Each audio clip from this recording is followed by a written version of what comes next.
Noticentro 1, CMI. Colapso digital hoy en el día sin IVA. Filas digitales hasta de 500.000 turnos hubo durante la jornada. Páginas de los grandes almacenes no soportaron la demanda y cerraron ventas. Al costo Catronic, Éxito, Falabella terminaron ya sus ventas por interminables filas digitales. Ventas por 4.8 billones de pesos en el día sin IVA. Hoy reporta Fenalco. Jornada histórica en ventas electrónicas. Informe del gobierno. Día sin IVA bajo toque de queda en Barranquilla. Solo hubo ventas virtuales. Tutela tumba encierro de mayores de 70. Presidente Duque dice que acata, pero apelará. No nos vamos a volver locos, dice exministro Rudolf Homes, coautor de la tutela.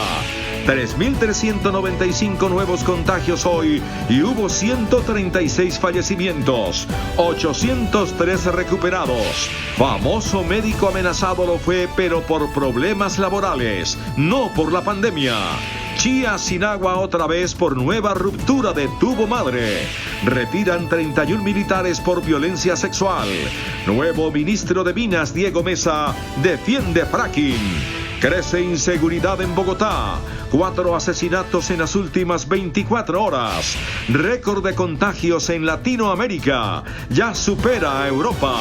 Retiran a policía que agredió a mujer negra en aeropuerto de Miami. Buenas noches, nuestros secretos de hoy. 1. El gran dolor de cabeza que hoy tienen los abogados y los empleados judiciales. 2. El gobierno alista una gran estrategia para hacerle frente al reclutamiento y la explotación sexual de menores. 3. Un millonario contrato enreda a la Armada Nacional. Primera ñapa. Una dama de hierro llega a la superfinanciera. Y tengo ñapa, los mejores memes de la semana. 1, 2, 3, una ñapa y los mejores memes al cierre. Con Margarita Ortega. Buenas noches. El segundo día sin IVA provocó un colapso total de las páginas de internet de los grandes almacenes. Filas virtuales de hasta 500.000 de usuarios bloquearon gran parte de las plataformas. Muchas de ellas tuvieron que cerrar a pocas horas de iniciada la jornada. Desde las 7 de la mañana estoy intentando ingresar a una página web para realizar una compra virtual por el día sin IVA. Me dieron un número y me dijeron que tenía que esperar al menos una hora para poder ingresar. Han pasado cerca de 3 horas, no he podido ingresar. La odisea digital comenzó en las primeras horas de este segundo día sin IVA. Apenas eran las 2 de la mañana y la congestión ya se había apoderado de las plataformas digitales, de las grandes superficies, tal y como lo muestra este pantallazo que indicaba que la fila en la página del costo ya era de más de 9.000 usuarios. Sin embargo, algunos seguidores pensaron que era el furor de las ventas online y esperaron a que saliera el sol para volver a intentarlo. Esto fue lo que encontraron a las 9:30 de la mañana. En el costo, la llamada fila digital, es decir, la congestión de usuarios para poder entrar a la página era de 488.279 usuarios. Y la espera era superior a una hora, pero no especificada cuánto tiempo había que esperar. En la página de Catronics, a las 9:30 de la mañana, la fila digital ya era de 475.953 turnos.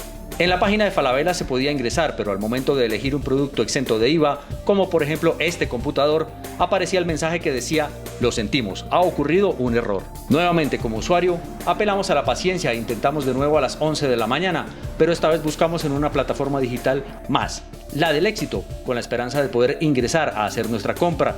Sin embargo, en cuestión de segundos, el sueño se derrumbó. Aunque se podía entrar a la página una vez elegido el producto para comprar, apareció un amable pero lapidario mensaje. Queremos informarte que estamos al límite de órdenes y pedidos para cumplir con el requerimiento del día sin IVA. En este momento no podemos atenderte. Mientras tanto, quienes intentaban entrar al costo a las 11 de la mañana encontraban que la fila iba en 466.730 usuarios por delante. Y los que iban a Falabella podrían entrar, navegar, escoger el producto, pero al momento de hacer la compra, de nuevo un mensaje de error.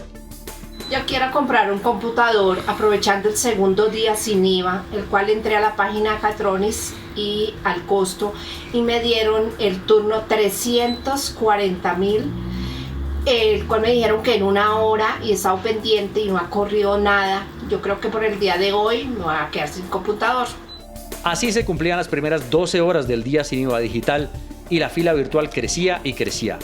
Tanto que para el mediodía se habían superado las metas del primer día sin IVA y registrado ventas digitales de 630.000 millones de pesos. Entrada la tarde hicimos un nuevo intento, los resultados iguales y en algunos casos peores.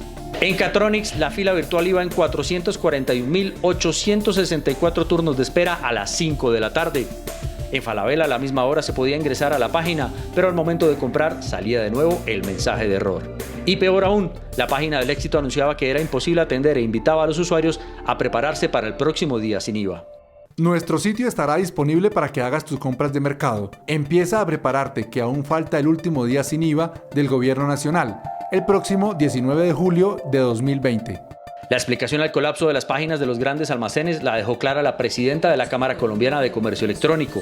Tenemos algunas plataformas en las cuales se presentan aún encolamientos debido a que tienen unos sistemas que no tuvieron una migración absoluta de cara a poder recibir una mayor capacidad de visitantes. La alta demanda en este segundo día sin IVA fue clara. 70% de las ventas totales se hicieron en digital. El crecimiento en términos de tráfico es de cerca 30 veces respecto a un día normal y en términos de volumen de ventas tenemos 1.6 veces más que el día sin IVA anterior. Sin embargo, páginas dedicadas exclusivamente al comercio digital lograron superar sin problemas la demanda del día sin IVA y registraron crecimientos exponenciales. El total del sitio estamos creciendo alrededor de un 500% frente al mismo día de la semana pasada y más de un 1.300% frente al mismo día del año pasado. A esta hora, páginas como la de Catronics, Al Costo o El Éxito están cerradas, pese a que el día sin IVA iba a ser hasta las 12 de la noche. El presidente Iván Duque y su ministro de Comercio, José Manuel Restrepo, aseguraron que en el segundo día sin IVA se impuso un récord en el comercio electrónico. Según el gobierno, fue un éxito el segundo día de ventas sin IVA en Colombia en medio de la pandemia. Ventas por más de 4 billones de pesos se registraban esta noche, pero el sacrificio fiscal llegaba apenas a 160.000 millones de pesos. Aumento en la facturación, que es destacable. Otro elemento, este ha sido el día de mayor comercio electrónico en la historia de nuestro país. Marca un hito. Las transacciones electrónicas crecieron 20 veces en relación con un día normal y las sumas transadas superaban esta noche los 320.000 millones de pesos. Hubo récord en ventas electrónicas en electrodomésticos, equipos electrónicos, equipos de comunicación, a pesar de que varias plataformas quedaron bloqueadas. Cayeron las ventas de electrodomésticos, presidente, obviamente porque establecimos la restricción para no poderlos comprar físicamente, sino solamente por plataformas, pero aumentó la venta de electrodomésticos a través de plataformas. Las ventas de calzado subieron en 6.000%. Las mayores ventas fueron en pequeños negocios y hubo disminución en grandes superficies. El comercio organizado reveló que el balance preliminar del segundo día sin IVA da cuenta de ventas por 4.8 billones de pesos. Un balance positivo entregó el comercio organizado en la segunda jornada del día sin IVA, donde prevalecieron las operaciones a través del comercio electrónico. De acuerdo con estimaciones de FENALCO, las ventas al cierre de la jornada podrían alcanzar 4.8 billones de pesos y en el mejor de los casos 5 billones de pesos. En las primeras horas de la jornada, hasta las 4 de la tarde, las ventas ya sumaban más de 1.5 billones de pesos. Las transacciones a través del comercio electrónico podrían alcanzar 5 millones de operaciones. Destacamos como primera medida el crecimiento de las ventas por comercio electrónico respecto al primer día sin IVA. El dirigente señaló que aunque es una positiva jornada, las cifras son menores frente a lo registrado en la primera jornada, donde superaron los 5.5 billones de pesos. La razón, las restricciones en diferentes ciudades del país. En muchas ciudades donde las restricciones fueron muy fuertes, como el caso de Medellín, se notó una merma considerable en el tráfico de visita y afluencia de público a centros comerciales y a grandes superficies. Destacó el récord en las ventas por vía electrónica, pero el colapso generado en las plataformas de varios almacenes de cadena invita a fortalecer la política digital del país. Es que las plataformas electrónicas en Colombia se tienen que ensanchar, es decir, tener una mayor capacidad y una mayor velocidad. Destacó el acompañamiento de la fuerza pública para el control en las ventas presenciales. Los centros comerciales y grandes almacenes se registraron hoy una jornada de rebajas en medio de extremos controles. En Bogotá, el pico y cédula evitó que se presentaran congestiones y tumultos. En los centros comerciales y en los grandes almacenes de Bogotá, el día sin IVA transcurrió en medio de estrictos controles de ingreso y de distanciamiento. Muchos de estos establecimientos instalaron sofisticados dispositivos para medirles la temperatura a sus visitantes. Hoy tenemos activos todos nuestros protocolos, como son la toma de temperatura, más de 50 geles antibacteriales alrededor de todo el centro comercial, aforo en tiempo real, desinfección de suela de zapatos, entre otros. Los compradores hicieron fila pacientemente. En esta oportunidad hubo más control para evitar las aglomeraciones. Hoy estuvo más organizado, pude hacer unas compras por internet. Fue muy fácil. La vez pasada pasé por las páginas de internet, no me atreví a venir, pero hoy vi vacío acá, así que voy a ver qué tal. Estamos viendo que hay un cumplimiento entonces estricto de esta que es nuestra prioridad y es cuidar de la vida de los colombianos. De la misma manera se dan no solamente en establecimientos de comercio a pie de calle, sino en centros comerciales y en establecimientos comerciales dentro y fuera. Muchos locales comerciales no participaron del día sin IVA, cerraron sus puertas en medio de la crisis económica. Las autoridades dicen que hubo vigilancia de precios, ofertas y de publicidad. La Superintendencia de Industria y Comercio ha adelantado 13 visitas físicas de inspección en las ciudades de Bogotá, Bucaramanga, Ibagué y Chía, y estamos adelantando continuamente el monitoreo a través de 50 visitas administrativas con herramientas que verifican el comercio electrónico, la publicidad, los precios y la información que se le están dando a los consumidores. La claridad en la información sobre las promociones es uno de los aspectos en los que se enfocó la vigilancia. Según cálculos preliminares de FENALCO, en Bogotá el 85% de los pagos en este día sin IVA se efectúan con tarjeta débito. Juan Armando Rojas, Noticentro 1 CMI. En Barranquilla, los comerciantes catalogaron como catastrófico el toque de queda en la ciudad, lo que evitó el comercio físico. Así lució el centro de Barranquilla en este segundo día sin IVA. Comercio cerrado y solo ventas a través de plataformas digitales por el toque de queda que rige en Barranquilla hasta el próximo lunes. Ese es el resultado, lamentablemente, un centro completamente desolado, cerrado absolutamente. Fue el contraste incluso con un día de baja temporada. Se cerró el comercio y hoy el resultado es catastrófico. Lo que hemos podido evidenciar es que los comerciantes de rabia han pasado a la angustia, a la preocupación, al dolor. Por violación al toque de queda vigente en Barranquilla, hoy se impusieron más de 230 comparendos. Y en Medellín las compras se hicieron en su gran mayoría de manera virtual. El comercio tuvo pocos visitantes. Aunque desde muy temprano hubo algunas filas y gran movimiento en sectores comerciales como El Hueco en el centro de Medellín, durante el segundo día sin IVA disminuyeron los compradores en almacenes de cadena y centros comerciales. Las ventas fueron del 10%. La jornada ha avanzado con relativa normalidad, ha sido pues una afluencia de público moderada, menor que la que tuvimos en el primer día sin IVA. En Medellín hoy solo podían comprar en establecimientos públicos quienes tuvieran pico y cédula. Afuera de algunos supermercados se instalaron dispositivos con el SMAT para evitar congestiones y desmanes entre los clientes. No tuvimos aglomeraciones realmente ni en los lugares donde se vendían electrodomésticos, celulares, televisores, porque estas se están haciendo plenamente o totalmente virtuales. Desde las 6 de la tarde en Medellín comenzó a regir la ley seca y se extenderá hasta las 12 de la noche del domingo 5 de julio. En Cali hoy no hubo aglomeraciones como las registradas en el pasado día sin IVA. El comercio abrió sus puertas desde las 6 de la mañana y hasta las 2 de la tarde las personas con el último dígito de su cédula impar podían comprar en los almacenes. De 2 de la tarde a 10 de la noche correspondían a los números impares. Aunque fueron varias ventas, la mayoría en promedio se hicieron a través de internet. El 75% de las ventas han sido prácticamente por internet y el resto se ha movido en el comercio presencial, que se ha movido bien en los centros comerciales. Tanto establecimientos como compradores adoptaron las normas de bioseguridad. No hubo desórdenes ni aglomeraciones como en la primera jornada del día sin IVA. y hay 53 investigaciones a establecimientos por irregularidades en los precios, así como en el retraso en la entrega de algunas compras. Primero, engañan al consumidor con la publicidad, con la información, no son claros. Segundo, con los precios no están claramente determinados, no están claramente establecidos y no informan los descuentos. Establecimientos que no cumplieran las normas podían ser sancionados con el cierre y una multa de hasta 400 millones de pesos. Los comerciantes de Santander pidieron a los mandatarios de Bucaramanga y su área metropolitana unificar las medidas adoptadas durante los días sin IVA. Con baja afluencia de público en los 98.000 establecimientos habilitados, este día sin IVA en Santander tuvo confusas variaciones en los picos de cédula y género por regiones, lo que molestó a los gremios. Que las medidas sean concertadas. Para nosotros también fue una sorpresa estas dos medidas, cuando se había concertado que fuera solamente pico y cédula, no pico y género, porque el decreto 682 así lo decía, cualquiera de las dos, y la combinación de las mismas iba a generar confusión. Más de 3.000 agentes del orden fueron dispuestos para frenar desórdenes y delincuencia. Al igual que en la pasada jornada sin IVA, el comercio espera las ventas superen el 130%. Para evitar estafas por internet, las autoridades habilitaron un CAI virtual que recibirá las denuncias ingresando al portal de la Policía Nacional.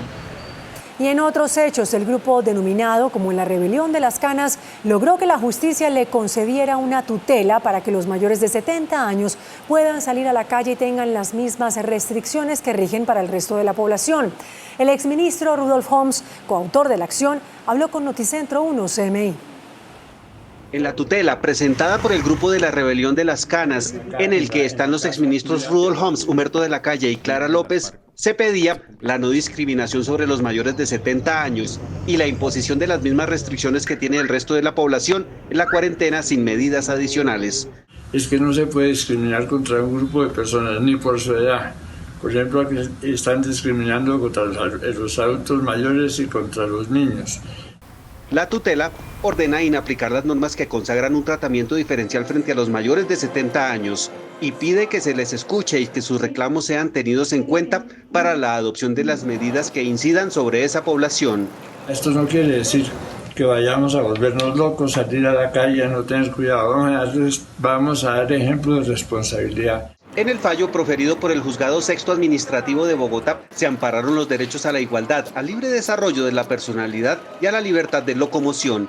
Así, para superar la situación de discriminación en la que se encontraban, en adelante todas las personas mayores de edad quedan sujetas a las mismas reglas y restricciones de circulación y movilidad derivadas de la emergencia sanitaria.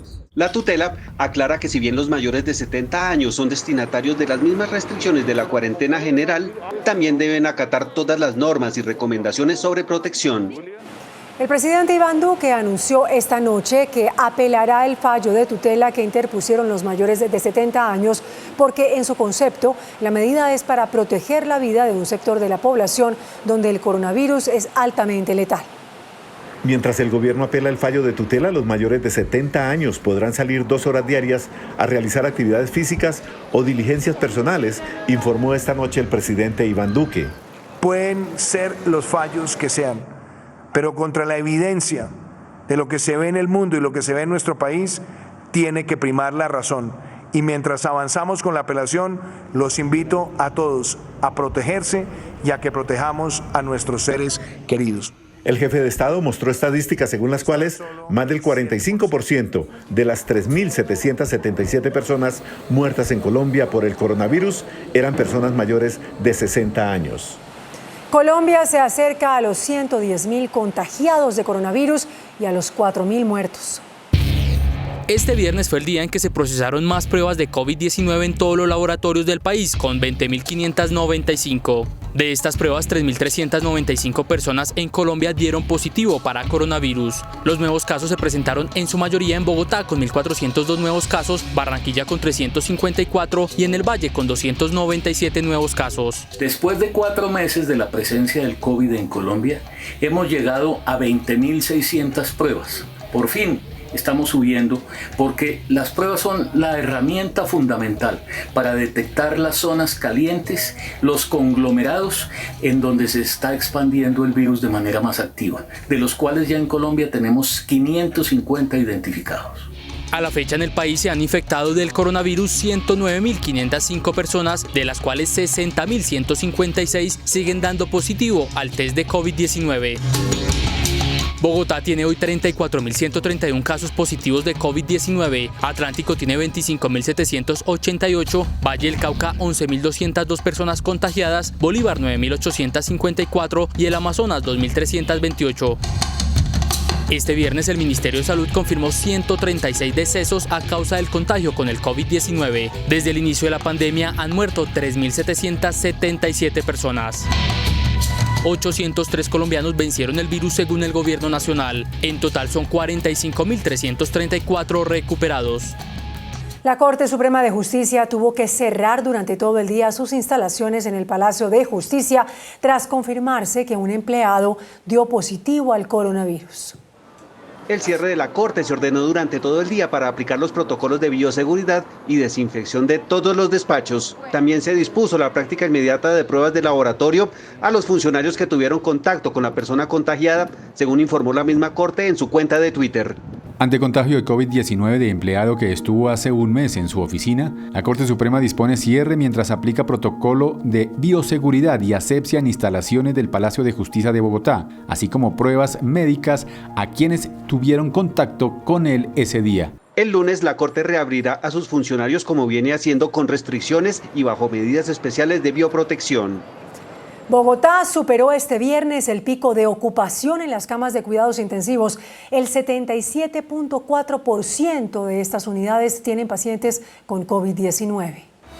Bogotá registró este viernes la ocupación más alta en las camas de cuidados intensivos. Llegó al 77.4%, más de 2 puntos por encima del límite establecido por el distrito para declarar la alerta roja en la ciudad. Se había dicho que el 75% era el límite para decidir una cuarentena estricta. Y es que de los 53 hospitales habilitados para atender pacientes COVID, 26 ya no tienen camas disponibles. Y puede llegar a niveles de saturación en las próximas horas y los próximos días.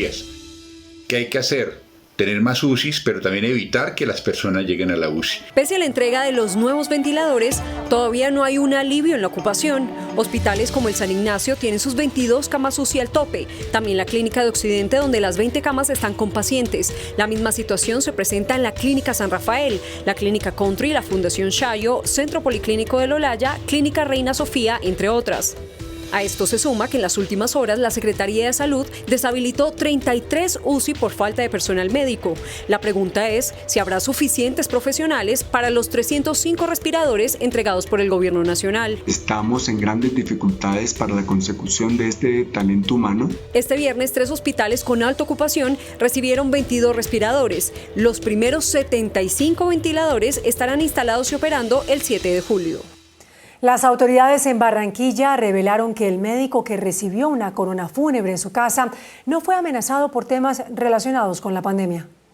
El comandante de la Policía Metropolitana de Barranquilla descartó que las amenazas al médico José Julián Huelvas Díaz, que el pasado 8 de junio conmocionó al país mostrando una corona fúnebre que le llegó a su casa, sean por su condición de médico o por problemas en la atención de la emergencia sanitaria en Soledad. Estas amenazas no obedecen al ejercicio propio de la profesión del doctor Huelvas, tampoco corresponden a casos que tengan que ver con la pandemia, sino que corresponden a otro tipo de motivaciones que las investigaciones lo determinarán en su momento. El indiciado es un comerciante que será imputado la próxima semana. La persona que está comprometida en estos hechos tiene una relación afectiva con un médico compañero de trabajo del doctor Huelvas. En el hecho participaron 2 vehículos y una motocicleta. Para determinar el autor de las amenazas, el general Alarcón sostuvo que se detalló información de 80 cámaras de video, unas 240 horas de grabación. Con el resultado positivo del congresista antioqueño Nicolás Pérez, ya son 3 los senadores que tienen COVID-19. Con este trino, el senador del Centro Democrático Nicolás Pérez reveló hoy que tiene coronavirus. Hoy recibí el resultado de la prueba PCR para COVID-19. El resultado es positivo. Debemos aceptar la realidad de la existencia de este virus y seguir promoviendo el autocuidado. Seguro saldremos adelante. El resultado de Pérez se dio un día después de que el senador de la FARC, Pablo Catatumbo, también revelara que está contagiado. Comunico a la opinión pública que he sido diagnosticado como positivo para COVID-19, al igual que mi pareja Camila Cienfuegos. Estoy asintomático y cumpliendo con las medidas de aislamiento y prevención en mi lugar de residencia. Y el vicepresidente del Senado, Honorio Enríquez, espera una segunda contramuestra que le entregue un resultado certero. Me he practicado 2 pruebas COVID-19. La primera salió positiva y la contramuestra salió negativa. Mientras me realizo una tercera prueba, me encuentro en aislamiento preventivo y sin presentar síntomas. Continuaremos trabajando desde Casa Pro Colombia. El primer senador contagiado con COVID-19 fue el conservador barranquillero Laureano Acuña, quien el pasado 22 de junio así se lo comunicó a la plenaria de la corporación. Ninguno de los contagiados ha presentado complicaciones de salud hasta el momento. 167 feminicidios se han registrado durante el periodo de cuarentena. La vicepresidenta Marta Lucía Ramírez dio a conocer esta cifra durante un consejo de seguridad virtual. Según cifras de Medicina Legal, en medio de la pandemia, es decir, entre el 23 de marzo y el 24 de junio, se han presentado 167 asesinatos de mujeres, siendo el departamento del Valle del Cauca, con 21, el de mayor número de muertes. La vicepresidenta Marta Lucía Ramírez pidió más acompañamiento a estas mujeres en riesgo. Hemos querido acá estar trabajando muy de la mano con Medicina Legal, estar haciendo este trabajo de valoración del riesgo de feminicidio, lo mismo que están haciendo ustedes allá en Cali, Buenaventura, Jamundí, Candelaria, y esto nos obliga entonces a tener de verdad esta presencia permanente. La intolerancia, el machismo, el aislamiento y otros factores externos han precipitado estos asesinatos. Estas mujeres que están amenazadas cuando no tienen un ingreso propio, cuando dependen totalmente del marido para su subsistencia, pues desafortunadamente no tienen la posibilidad de huir. Atlántico y Antioquia, con 8, son los departamentos que registran los otros casos preocupantes, mientras que Bogotá registra 7 feminicidios en pandemia. El contralor Felipe Córdoba revisa con lupa contratos por más de 60.000 millones de pesos relacionados con la pandemia en Risaralda. Contratos por más de 60.000 millones de pesos como parte de la contratación hecha por los alcaldes de los 14 municipios de Risaralda y la Gobernación son los que están en vigilancia por la Contraloría General de la Nación. Según el Contralor General Carlos Felipe Córdoba, entre estos contratos están los relacionados con los de salud y la habilitación de camas en los centros asistenciales. Estamos investigando alrededor de 60.000 millones de pesos en contratación de todos los municipios del departamento y de la Gobernación de Risaralda. En su recorrido al departamento de Risaralda, dijo el Contralor que hace seguimiento a los elefantes blancos que están en 6 municipios, entre ellos la obra del Puente Limones en la vía al departamento del Chocó. Las declaraciones las entregó el Contralor General luego de recorrer las bodegas del programa de alimentación escolar en Risaralda. Hacemos una pausa en Noticentro 1 CMI y al regresar, espere. En plena pandemia, Chía se queda sin agua. Tubo madre se rompió. Arreglo podría durar 4 días. Retiran a 31 militares por violencia sexual. Nuevo ministro de Minas mantendrá pilotos fracking. Clever Cantincuz Díaz se convirtió en el excombatiente de las FARC número 215 en ser asesinado tras la firma del acuerdo de paz. Hombres armados llegaron hasta la finca donde trabajaba Clever Cantincuz Díaz en el municipio de Talambí, en Nariño, para asesinarlo de varios impactos de bala. Con la muerte de Clever Cantincuz se eleva a 215 el número de excombatientes de las FARC asesinados desde la firma del acuerdo de paz en 2016. Hay 48 intentos de homicidio, 15 desapariciones forzadas. El partido FARC llamó la atención además por los desplazamientos y desapariciones. Y tenemos desplazamientos forzados en Antioquia, en los municipios de Ituango, de Frontino y de Urrado. Tenemos desplazamientos en el Diamante, en el Meta, en el Oso, en el Tolima. La colectividad asegura que mientras ven caer a sus compañeros, al gobierno parece no importarle estos asesinatos. Sin agua en plena pandemia permanecen más de 100.000 habitantes del municipio de Chía, en Cundinamarca. La ruptura de un tubo matriz provocó la emergencia. El municipio de Chía, Cundinamarca, completa 22 horas sin agua potable a causa de la ruptura de un tubo principal ubicado en la entrada del municipio. Sobre las 11 de la noche se nos reporta un movimiento que genera desplazamiento en la red matriz de acueducto del municipio, generando nuevamente un desplazamiento de los tubos, lo que hace que colapse la red matriz y que tengamos que suspender el servicio de agua dentro del municipio de Chía. El jarillón del río falla y se lleva la tubería de 24 pulgadas en la cual se generan unos desempates. Estamos haciendo la limpieza de la tubería para poder empatar nuevamente, hacer soldadura y poder poner nuevamente el agua. Los ciudadanos de esta zona de Cundinamarca hacen un llamado a las autoridades para que se solucione este problema de raíz, pues afirman que es la cuarta vez que se quedan sin agua. Que arreglen bien, pero que lo hagan de verdad bien, porque por un mes y vuelve y se daña otra vez, vuelve y se daña. Hay veces alcanzan a avisar de que se va a ir el agua y alcanza uno a recoger, pero el día, digamos, el ejemplo, el día de ayer se fue a medianoche y nadie, esta mañana cuando nos dimos cuenta, muy pocas familias habían cogido agua. Por ahora, la alcaldía de Chía proveerá de agua a los habitantes de este municipio por medio de carrotanques. Una red que tiene muchísimos años, que ya está llegando a su ciclo de vida, así que vamos a habilitar una paralela adicional, cosa que si falla esta podamos tener otra herramienta que nos permita el abastecimiento al interior del municipio. La ruptura de este tubo principal podría tener a los habitantes del municipio de Chía sin el líquido preciado por lo menos hasta el próximo lunes. El ejército confirmó el retiro de 31 militares como consecuencia de las investigaciones por casos de violencia sexual registrados desde 2016 a la fecha. Los militares retirados hoy, por orden del comandante del ejército, hacen parte de los 73 que, pese a estar vinculados a investigaciones por violencia sexual, permanecían en la institución. Entre quienes fueron desvinculados hay 19 soldados y 12 suboficiales. El comandante del ejército defendió el retiro de los superiores de los soldados implicados en la violación de la menor indígena en Risaralda. Donde no participaron directamente en el hecho, sí tenían la responsabilidad del mando y control. Informar era su obligación moral. Prevenir era su responsabilidad particular. El mando y control significa que por su cargo los comandantes deben estar al frente de los procedimientos. Con los retiros anunciados hoy por el comandante del ejército, quedan pendientes las decisiones sobre otros 45 investigados.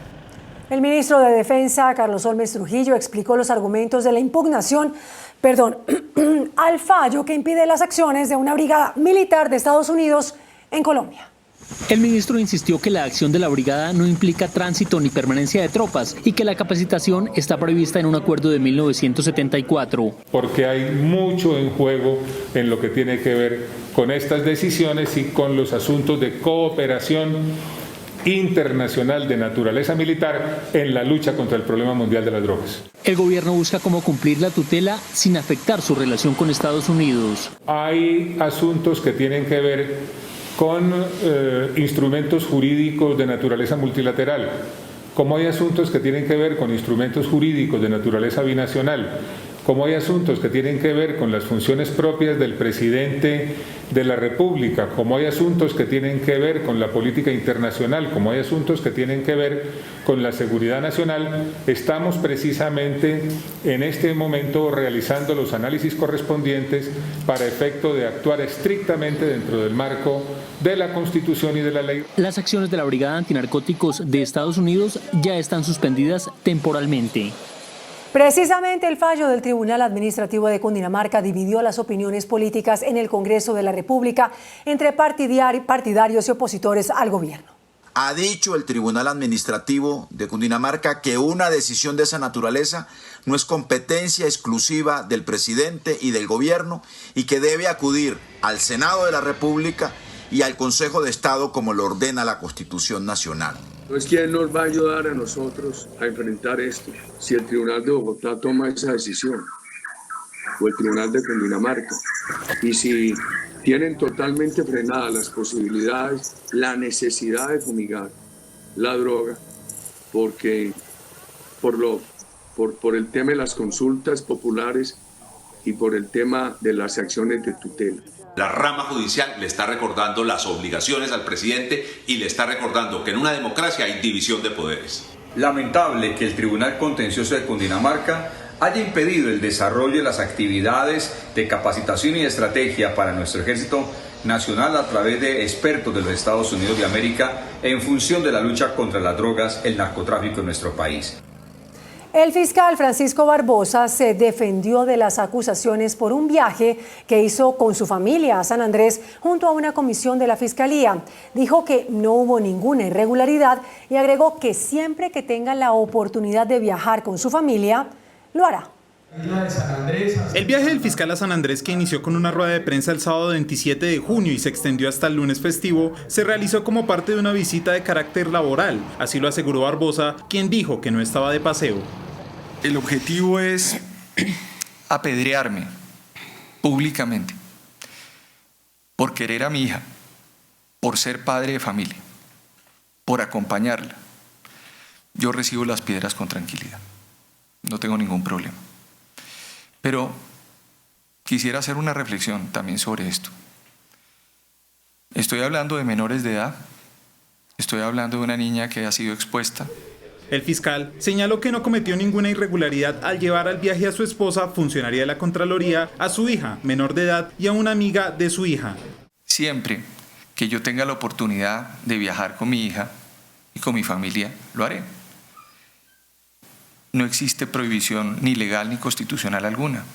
El caso para Barbosa se complicaría, dado que la comisión de acusación podría llamarlo para que entregue explicaciones sobre el viaje. El fiscal general se somete a la Constitución y la ley, como siempre lo ha hecho y como siempre lo va a hacer. Yo soy el primero que acata las instituciones de este país. Mi juez natural es la comisión de acusaciones. Si la comisión de acusaciones, no solamente en este caso, sino en otros más, me cita, acudiré para explicar todos los temas. El fiscal justificó la visita, argumentando en que se avanzó en varias investigaciones por corrupción en el departamento. Tras estas declaraciones del fiscal, las reacciones no se hicieron esperar. Congresistas y penalistas le recordaron al fiscal que nadie está por encima de la ley. Aunque el fiscal general asumió toda la responsabilidad por el viaje a San Andrés junto a su esposa, su hija y una amiga de su hija, los cuestionamientos por dicho desplazamiento en un avión de la policía no se hicieron esperar. Lastimosamente tenemos un fiscal que abre investigaciones a la alcaldesa de Bogotá por salir a mercar con su compañera sentimental, pero no le parece grave utilizar los recursos públicos, los cuales son sagrados, para ir a San Andrés a viajar con su esposa, hija y amiga de su hija. Doctor Francisco Barbosa, fiscal general de la Nación. ¿El poder para qué? ¿Para desafiar cumplir las normas sanitarias en esta pandemia? Abogados expertos aseguran que el fiscal infringió los artículos 749 y 878 expedidos por el presidente Iván Duque en medio de la emergencia, que incluso tendrían incidencia penal. La responsabilidad recae sobre el padre, sobre el señor Barbosa, que tanto se está excusando en su hija. Tiene que explicarle al país si no cometió algún tipo de ilegalidad, de esa ilegalidad que él ufana en perseguir a otros alcaldes y gobernadores que no hacen parte de su grupo político. Pero también puede constituir una violación de medidas sanitarias y luego se subieron al avión con todos estos niños y todas estas personas. Creemos que hay una responsabilidad política del fiscal general por ese hecho, pero también puede haber una responsabilidad penal. La comisión de acusaciones entregará a un representante la próxima semana la investigación contra el fiscal por estos hechos. Y la Fiscalía le formulará cargos y pedirá la detención del gobernador de San Andrés, Ebert Julio Hawkins, investigado por presuntas irregularidades en la contratación durante la pandemia. El gobernador tendrá que responder por los delitos de contratos sin cumplimiento de requisitos legales y peculado. La Fiscalía señala que hubo irregularidades en un contrato de 500 millones de pesos que sería destinado para hacer publicidad sobre las medidas para enfrentar la pandemia en la isla. Sin justificación alguna, acudió a la declaratoria de urgencia manifiesta para evadir el proceso de selección de oferentes y contratar directamente. El ente acusador señala que en dicho convenio también se presentaron millonarios sobrecostos. Estoy absolutamente tranquilo de que lo que hemos hecho en el departamento como gobernador, donde no estamos con ferias de contratos, cada etapa de los contratos o cada situación de los contratos nos ha correspondido. La Fiscalía pedirá detención domiciliaria para el mandatario. El expresidente Álvaro Uribe tuvo que retractarse de los señalamientos de terrorista que hizo en su cuenta de Twitter contra el abogado que representa a las víctimas del grupo paramilitar denominado Los 12 Apóstoles.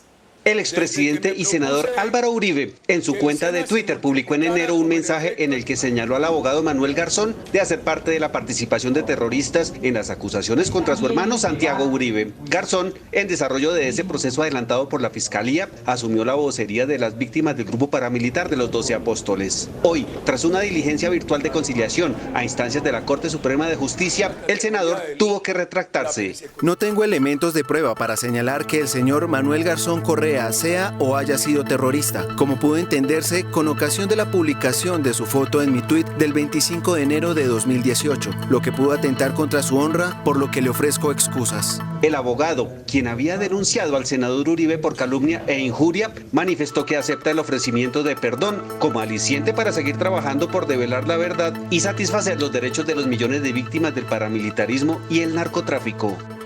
La Unión Europea y el gobierno colombiano firmaron hoy un convenio por 12,5 millones de euros para apoyar la implementación de la paz.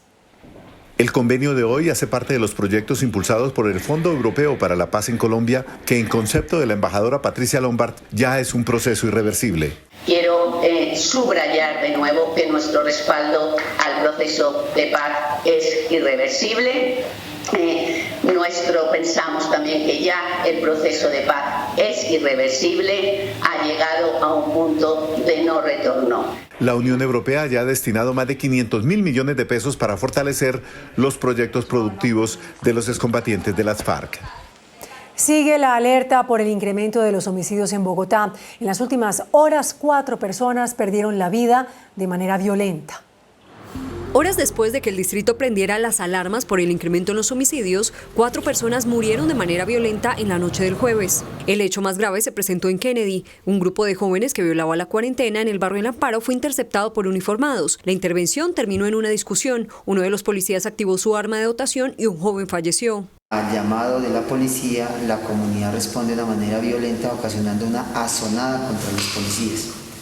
De este hecho resultan heridas 2 personas y capturadas otras 2. De otro lado, en la localidad de Bosa, las autoridades investigan la muerte de un taxista. Y en Usme, barrio de Danubio Azul, un peluquero fue blanco de sicarios. El ataque dejó varias personas heridas. En la localidad de Ciudad Bolívar, en el barrio Jerusalén, que permanece en cuarentena estricta, fue hallado el cadáver de un hombre en el interior de un vehículo. Preocupa que solo en el último mes los homicidios subieron un 22%. Este año, y pese a la cuarentena, 498 personas han perdido la vida.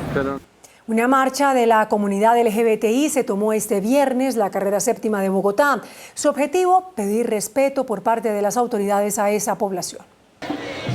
Cerca de 500 personas de la comunidad LGBTI marcharon por la carrera séptima en Bogotá para rechazar la discriminación contra esta población por parte de autoridades distritales. La protesta es por la cero violencia, por la inclusión social. La protesta, que terminó en el Parque de los Hippies, donde vive la alcaldesa Claudia López, es para denunciar la negligencia en la atención a Alejandra Monocuco, una mujer trans que murió hace un mes en el barrio Santa Fe.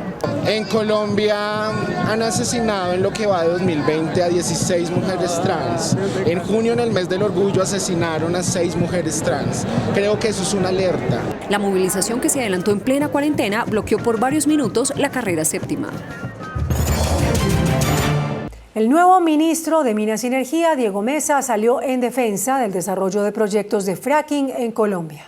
El nuevo ministro de Minas y Energía considera indispensable garantizar la autosuficiencia energética del país de cara a la disminución progresiva que viene teniendo las reservas de petróleo y gas en los últimos años. Para ello defiende los proyectos piloto, los cuales se trabajan en materia ambiental, social y desde la parte técnica para establecer la viabilidad de esta tecnología. Vamos a hacer unos pilotos que son más de carácter de investigación para poder comprobar que la técnica del fracturamiento hidráulico y la perforación horizontal se pueden hacer de manera sostenible tanto con el medio ambiente como las comunidades. Los cálculos del gobierno muestran que las reservas de crudo pasarían de 6.8 años a 20 años. En gas alcanzaría hasta los 30 años. Sí, obviamente tiene un atractivo desde el punto de vista de seguridad energética muy grande, pero primero hay que culminar el proceso de los pilotos de manera rigurosa. Los pilotos se realizarían al cierre de este año. En un foro virtual, la ANDI y el Centro de Estudios Económicos FEDesarrollo pronosticaron un desplome histórico de la economía en este año. Durante la conferencia virtual ¿Cómo será la economía después del coronavirus?, la ANDI y Fedesarrollo analizaron las expectativas de crecimiento, las cuales no fueron las mejores. Para este año se prevé una cifra negativa de 7,9% y en un escenario moderado menos 5%. Esto representa mayor desempleo, donde se proyecta una tasa del 20,5%. Los indicadores obligan a reorganizar el gasto y, ¿por qué no?, una reforma tributaria que busque al menos 20 billones de pesos. Se dice que cómo logramos tener una mayor conciencia en términos de que todos tenemos que pagar impuestos y que debería haber menos exenciones y que las personas naturales deberían de alguna forma asumir un mayor pago de impuestos. Para el dirigente, Colombia debe buscar una reactivación organizada con cultura ciudadana. El índice de capitalización de la bolsa, que mide el comportamiento de las 20 principales acciones, cerró al alza. El índice de capitalización de la Bolsa de Valores de Colombia subió 0,56% a 1.125 puntos. La acción preferencial de Cementos Argos fue la que más subió, con una valorización de 4,58% a 3.085 pesos. La acción del Grupo de Energía de Bogotá fue la que más cayó, con una pérdida de 1,26% a 2.345 pesos. La acción más negociada de la jornada fue la de Nutresa, al movilizar más de 2.000 millones de pesos. El dólar cerró a la baja. Indicadores económicos en Noticentro 1, CMI. La tasa representativa del mercado, que requiere hasta el próximo lunes, será de 3.645 pesos con 90 centavos. Los profesionales de cambio compran la divisa en promedio entre 1.310 pesos y la venden entre 1.390 pesos. Un euro cuesta 4.104 pesos. La libra de café en Nueva York se cotizó a $1.02. El azúcar se transó en 12,23 centavos de dólar la libra. El barril de petróleo WTI se cotizó en $40.28. La referencia Brent para Colombia se cotizó en $42.77. Una acción de Ecopetrol cuesta 2.100 pesos. Hacemos una pausa en Noticentro 1 CMI y al regresar, espere las noticias del mundo. Latinoamérica y el Caribe superaron en número de contagios a Europa. Ahora es la segunda región con la cifra más alta de infectados en el mundo. El fiscal general de Venezuela, Tarek William Saab, ordenó la captura contra 11 funcionarios de Juan Guaidó en respuesta al acceso que le concedió el Reino Unido al líder opositor sobre el oro venezolano en ese país. Latinoamérica y el Caribe superaron hoy la cifra de infectados por COVID-19 de Europa, pasando la barrera de los 2.7 millones de contagios. En todo el mundo, el COVID-19 se ha cobrado más de 523.000 vidas y causado más de 10,9 millones de contagios. Por primera vez desde el inicio de la pandemia, América Latina y el Caribe superaron a Europa en número de casos, con más de 2,7 millones de contagios declarados. Brasil, Perú, Chile y México son los países que más casos aportan a la alarmante cifra. La región donde la pandemia ha estado más activa durante las últimas semanas pasa a ser la segunda del mundo, con más casos detectados de la enfermedad por delante de Europa, que suma 2,6 millones, y detrás de Estados Unidos y Canadá, que contabilizan 2,8 millones de casos. En número de fallecidos, Europa sigue siendo en cambio la región del mundo más afectada. Le siguen Estados Unidos y Canadá, América Latina y el Caribe. Y el presidente de Brasil, Jair Bolsonaro, vetó el uso obligatorio de tapabocas en lugares cerrados, pese a que la nación suramericana es el segundo país del mundo con más contagios y decesos. Brasil tendría al menos 8 millones de personas contagiadas por coronavirus, 5 veces más que el número de casos confirmados por el gobierno, que superó los 1,5 millones de infectados, según un estudio encomendado por el mismo Ministerio de Salud brasileño, que evidenció el alto índice de subnotificación de los casos de la enfermedad en el gigante suramericano. Sin embargo, con las cifras oficiales, Brasil ya concentra la segunda peor infección a nivel mundial, mismo lugar que ocupa la fatalidad en esta nación, que supera los 63.000 muertos, cuando un estudio de muestras de aguas residuales concluyó que el coronavirus ya estaba en territorio brasileño desde noviembre. Pese a la gravedad de la crisis, el presidente Jair Bolsonaro insiste en menospreciar la emergencia y, según medios brasileños, vetó un extracto de la ley sobre el uso obligatorio de tapabocas en lugares cerrados donde se reúnen personas, como establecimientos comerciales, templos y centros de enseñanza. El ultraderechista también vetó la sección de la ley que obliga a los locales, tanto públicos como privados, a proporcionar máscaras protectoras a sus clientes. Para aliviar esos malestares, toma 1 o 2 sobres de Bonfiest Plus disueltos en agua cada 6 u 8 horas, entre 3 o 4 sobres por día. Con Bonfiest Plus, tu cabeza y tú como nuevos. La policía de Miami despidió a uno de sus hombres por haber golpeado en la cara a una mujer afroamericana que lo increpó con malas palabras luego de haber perdido su vuelo. Un altercado en el que un policía bofeteó a una pasajera negra en el aeropuerto internacional de Miami terminó con el arresto de la mujer y el despido del oficial Anthony Rodríguez. El hecho, que quedó grabado en un video que se hizo viral, ocurrió cuando trabajadores de la aerolínea American Airlines pidieron ayuda de la policía tras un altercado con una pasajera que al parecer llegó tarde y perdió su vuelo a Chicago. Según el reporte policial, Anderson insultó a los trabajadores de la aerolínea y después a los policías que acudieron para resolver la situación. La mujer, que no usaba tapabocas, se acercó de forma agresiva al policía, violando el distanciamiento social y expulsando saliva. El gobierno de Nicolás Maduro inició una arremetida judicial en contra de la oposición un día después de que el Reino Unido reconoció la autoridad de Juan Guaidó sobre el oro venezolano depositado en el Banco de Inglaterra. El fiscal general Tarek William Saab ordenó la captura y el embargo de bienes contra 11 funcionarios de Guaidó, incluida la Junta del Banco Central designada por el líder opositor, que tenía el acceso a las reservas del país en territorio británico.